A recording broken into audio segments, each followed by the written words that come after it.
Oops, wag mo na scroll up mga kanegosyo. Ako nga pala si Jeff po, isang negosyante. Isa rin akong DJ.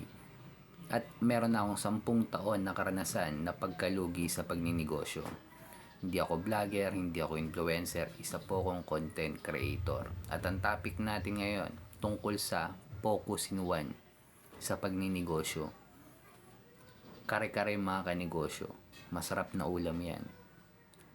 Focus in one sa kare-kare imbis sa karinderya na maraming tinda.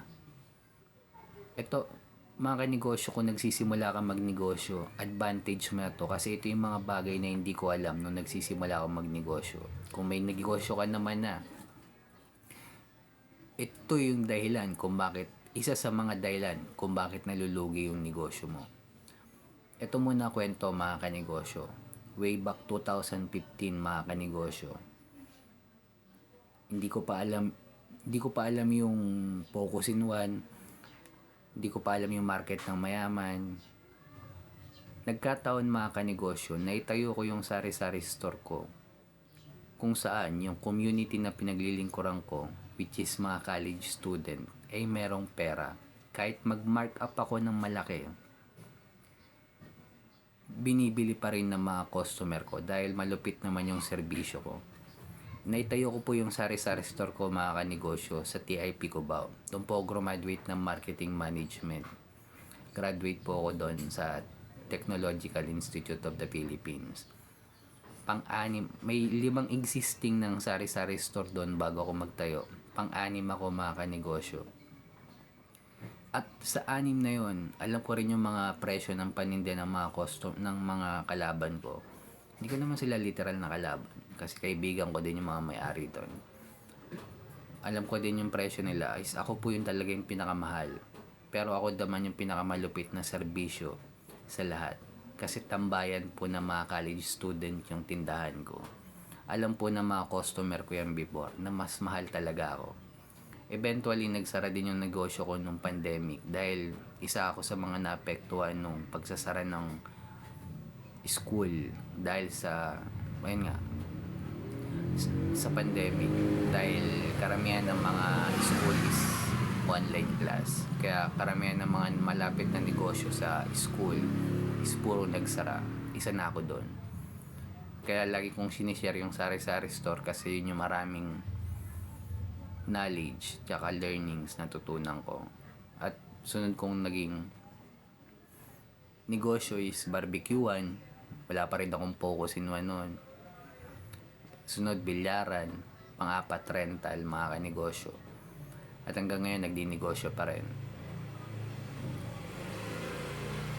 Kaya ako na-share yung sa sari-sari store kasi eventually, nung nagsisimula ako, hindi ko pa alam na kailangan pala mag-focus. At mga kanegosyo, kung wala kang focus in one, eventually, ang negosyo mo pwedeng malugi. Anong advantage kapag may focus in one ka? Una, marketing. Inventory mo na monitor mo ng maayos. Ibig sabihin sa marketing mga kanegosyo, halimbawa, kare-kare lang tinda mo. Ang marketing, ang mga tarpaulin mo, lahat patungkol lang sa kare-kare. Lahat ng post mo sa Facebook, sa social media mo, lahat tungkol lang sa kare-kare. So, hindi ka mahirapan i-identify ng mga customer mo dahil isa lang yung tinitinda mo. Kumpara kapag yung marketing mo ang daming paninda, pati yung mga customer mo nalilito kung ano ba talaga yung specialty mo.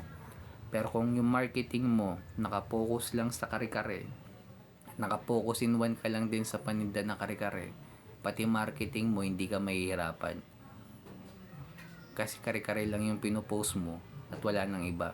Pangalawa, inventory. Mas monitor mo na maayos yung mga recipe mo. At araw-araw mga kanegosyo, pag sinabing focus in one, malugi ka man ngayong araw, walang kita ngayong araw, huwag kang magdadagdag ng produkto, kare-kare pa rin. Kumita ka man ngayong araw, huwag kang magdadagdag ng produkto, kare-kare pa rin. Mula simula hanggang dulo, kare-kare pa rin. At papasabugin natin yan sa level 2 mga kanegosyo. Pwede mo nang applyan ng mga business model tulad ng franchising yan. At eventually mga kanegosyo, mas doon ka lalong kikita. Nagsimula lang sa isa, focus in one, mula simula hanggang dulo mga kanegosyo. Kare-kare pa rin. Tanong ko sa inyo mga kanegosyo, sino mas kumikita? Yung karinderyang maraming ulam ng paninda? O yung kainan na kare-kare lang yung paninda? Wala nang ibang ulam. Araw-araw kare-kare lang. Mas kumikita po yung kare-kare lang yung paninda mga kanegosyo. Kung nagsisimula ka pa lang magnegosyo at napanood mo tong video ko, focus in one mga kanegosyo. Mula simula hanggang dulo. Malugi ka man o kumita ka man, focus in one pa rin. At kung umabot ka sa dulo na video na to mga kanegosyo, subscribe ka naman. Click mo na rin yung heart dyan. Like mo na rin ako. Kung may mga comment ka, sagutin natin yan. Comment mo lang sa baba. Kung dumadaan ka sa pagsubok ngayon bilang negosyante, struggle, huwag natin kalimutan magdasal. Kahit anong religion pa natin mga kanegosyo. Ingat tayong lahat. Peace.